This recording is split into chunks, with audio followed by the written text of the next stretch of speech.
வணக்கம். இன்னைக்கு நம்ம உடல் நலத்தை பத்தி கொஞ்சம் வித்தியாசமான, சொல்லப்போனா கொஞ்சம் அதிர்ச்சியான ஒரு கோணத்துல அலச போறோம். பொதுவா ஆரோக்கியம்னா நாம என்ன நினைப்போம்? ஆனா அந்த ஆரோக்கியத்தோட உண்மையான மதிப்ப துல்லியமா பணத்துல கணக்கிட்டா எவ்வளவு வரும்னு என்னைக்காவது யோசிச்சு பார்த்திருக்கீங்களா? வாங்க இந்த தொகுப்புல அத பத்தி தெளிவா பார்க்கலாம். இப்போ ஒரு நிமிஷம் உங்க உடம்ப ஒரு பெரிய இயந்திரம்னு வச்சுப்போம். அதோட உதிரி பாகங்கள் பழுதானா மாத்துறதுக்கு எவ்வளவு செலவாகும்? நம்ம ஊர்ல சொத்துனாலே அது பணம், நிலம், வீடு இதுதான்னு நினைச்சிட்டு இருக்கோம். ஆனா உங்க உடம்புல இருக்கிற ஒவ்வொரு உறுப்புக்கும் ஒரு மருத்துவ விலை இருக்கு தெரியுமா? அந்த விலை பட்டியலை வச்சு உங்களோட உண்மையான சொத்து மதிப்பை கணக்கிட்டா நீங்க நினைச்சு கூட பார்க்க முடியாத அளவுக்கு நீங்க ஒரு மாபெரும் கோடீஸ்வரர் தாங்க. சத்தியமா. சரி, முதல்ல நம்ம உடலோட விலைப்பட்டியல் என்னன்னு பாத்துடலாம். 80 லட்சத்திலிருந்து 1.5 கோடி ரூபாய் வரை. நம்ப முடியலையா? ஆமாங்க, இது ஏதோ ஒரு ஆடம்பர பங்களாவோட விலை கிடையாது. ஒரு செயற்கை இதயத்தோட அடிப்படை விலையே இதுதான். சரி, இவ்ளோ காசு கொடுத்து வாணி பொருத்தியாச்சு, இனி பிரச்சனை இல்லைன்னு நினைச்சா அதுதான் இல்ல. இத ஒரு கண்ணாடி பாத்திரத்தை விட ரொம்ப ரொம்ப பத்திரமா வாழ்நாள் முழுக்க பாதுகாக்கணும். இதையும் சரி. அடுத்ததா நம்ம கிட்னி, அதாவது சிறுநீரகத்தோட நிலைமை என்ன? ஒரு கிட்னியோட அடிப்படை விலையே 30 லட்சம் ரூபாய தொடுது. அது மட்டுமா, அத வாங்கி உங்க உடம்புல பொருத்துறதுக்கான அறுவை சிகிச்சைக்கு மட்டுமே தனியா இன்னும் ஒரு 20ல இருந்து 50 லட்சம் வரைக்கும் செலவு பண்ண வேண்டியிருக்கும். கொஞ்சம் யோசிச்சு பாருங்க. தினமும் காலையில பறவைகள் கத்துற சத்தத்தையோ நமக்கு பிடிச்ச பாட்டையோ கேட்கறது நமக்கு ரொம்ப சாதாரணமா தோணலாம். ஆனா ஒருவேளை அந்த கேக்கும் திறனை நம்ம இழந்துட்டா அதை திரும்ப பெற ஒரு சின்ன செயற்கை கருவியை பொருத்துறதுக்கு மட்டுமே கிட்டத்தட்ட 50,000 5 லட்சம் ரூபாய் வரைக்கும் செலவாகுது.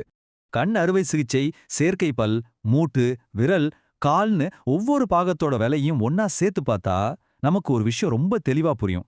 நம்ம கிட்ட இயற்கையா இருக்கிற முற்றிலும் இலவசமா கடவுள் கொடுத்த உறுப்புகளோட மதிப்பு மட்டும் பல கோடிகள். அந்த பல கோடி ரூபாய் சொத்தை அசால்ட்டா சுமந்துக்கிட்டு தான் நாம தினமும் நடந்துட்டு இருக்கோம். ஆச்சரியமா இருக்குல்ல? அடுத்து நம்ம பார்க்க போறது இதோட பராமரிப்பு செலவு எப்படி இருக்குன்னு. உறுப்புகளை மாத்துறதோட நம்ம செலவு முடிஞ்சுதான்னு கேட்டா கிடையாது. இப்போ ஒருவேளை கிட்னியை மாற்றி வைக்க முடியாத ஒரு சூழ்நிலை வருதுன்னு வச்சுப்போம். உயிரோட இருக்கணும்னா 3 நாளைக்கு ஒரு முறை கட்டாயமா டயாலிசிஸ் பண்ணியே ஆகணும். ஒவ்வொரு முறையும் 3000லேருந்து 7000 வரைக்கும் செலவாகும். இது உங்க வாழ்நாள் சேமிப்பையே மெதுவா ஆனா நிச்சயமா உறிஞ்சிடுற ஒரு பெரிய நிதிச்சுமை.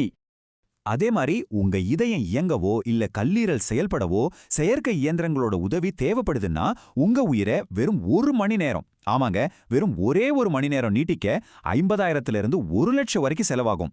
கொஞ்சம் நினைச்சு பாருங்களேன். நாம சுவாசிக்கிற ஒவ்வொரு மணி நேரத்துக்கும் 1 லட்சம் ரூபாய். தலை சுத்துதில்ல? நம்ம உடம்புல ஓடுற ரத்தம் சாதாரணமானது இல்லைங்க. அது திரவ தங்கத்துக்கு சமம். 1 யூனிட் ரத்தம் வெளியில வாங்கணும்னா கூட குறைஞ்சது 10,000 ரூபாயிலிருந்து தான் ஆரம்பிக்குது.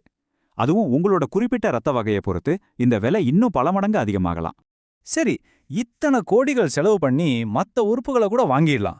ஆனா ஒருவேளை உங்க மூளை செயலிழந்து போச்சுனாலோ இல்ல உயிர் பிரிஞ்சிட்டாலோ இந்த உலகத்துல இருக்கிற அத்தனை செல்வத்தையும் கொண்டு வந்து கொட்டினாலும் அது திரும்ப வாங்கவே முடியாது. இதுக்கு விலையே கிடையாது. அதனால தான் வண்டி ஓட்டும்போது கண்டிப்பா ஹெல்மெட் போடுங்கன்னு திரும்ப திரும்ப சொல்றாங்க. அது வெறும் பிளாஸ்டிக் இல்ல, உங்க உசுரு. சரி, இப்போ இயற்கையான உறுப்புகளுக்கும் செயற்கையான உறுப்புகளுக்கும் உள்ள வித்தியாசத்தை பார்ப்போம். நீங்க என்னதான் கோடி கோடியா கொட்டி அழுதாலும் சரி, இந்த விலை உயர்ந்த செயற்கை மாற்று உறுப்புகள் இயற்கை நமக்கு இலவசமா கொடுத்த அந்த அசல் உறுப்புகள் மாதிரி 100% கச்சிதமா ஒரு காலத்திலும் செயல்படாது. சாதாரணமா பல லட்சம் செலவு பண்ணி வைக்கிற ஒரு செயற்கை பல் கூட நம்மளோட இயற்கையான பல் மாதிரி இருக்காதுங்கிறத நிதர்சனமான உண்மை. அப்போ நாம பண்ண வேண்டிய இறுதியான முதலீடு என்ன? அத அடுத்ததா பாப்போம். நம்ம உடலோட உண்மையான பிரம்மாண்டமான மதிப்பு என்னன்னு இப்போ உங்களுக்கு நல்லா புரிஞ்சிருக்கும். அப்பேற்பட்ட பல கோடி ரூபாய் சொத்தை நாம எப்படி பாதுகாக்கணும்? ரொம்ப சிம்பிள். மது, புகையிலை, ஹான்ஸ் மாதிரி நச்சு பொருட்களை கண்டிப்பா தொடவே கூடாது. நம்ம உடம்பையும் சரி மனசையும் சரி ரொம்ப ரொம்ப தூய்மையா வச்சுக்க வேண்டியது நம்மளோட முதல் கடமை. நம்ம உடம்ப கெடுக்கிற இந்த தவறான விஷயங்களுக்கு அடிமையாகிறதுக்கு பதிலா நேர்மை, நல்ல குணங்கள்னு இது மேல ஒரு போதை வச்சு அதுக்கு அடிமையாகி பாருங்களேன். சத்தியமா சொல்றேன், அந்த பழக்கத்திலிருந்து உங்களால மீண்டு வரவே முடியாது. இது ஒரு தூய்மையான ஆரோக்கியமான வாழ்க்கையை வாழ்றதுக்கான ஒரு சூப்பரான சவால்னு சொல்லலாம். கடைசியா உங்களை யோசிக்க வைக்கிற மாதிரி ஒரு கேள்வி. பல கோடிகள் செலவழிச்சு வாங்குற செயற்கை உறுப்புகளே நமக்கு இலவசமா கிடைச்ச இயற்கை உறுப்புகளுக்கு ஈடாகாது அப்படின்னா இப்போ நீங்களே சொல்லுங்க, உங்களோட உண்மையான சொத்து மதிப்பு என்ன? இந்த விலை மதிப்பற்ற ஆரோக்கியத்து மேல இன்னைக்கிலிருந்து நாம இன்னும் கொஞ்சம் அதிகமா அக்கறை எடுத்துப்போம். அத பாதுகாப்போம். நிச்சயமா சிந்திப்பீங்கன்னு நம்புறேன்.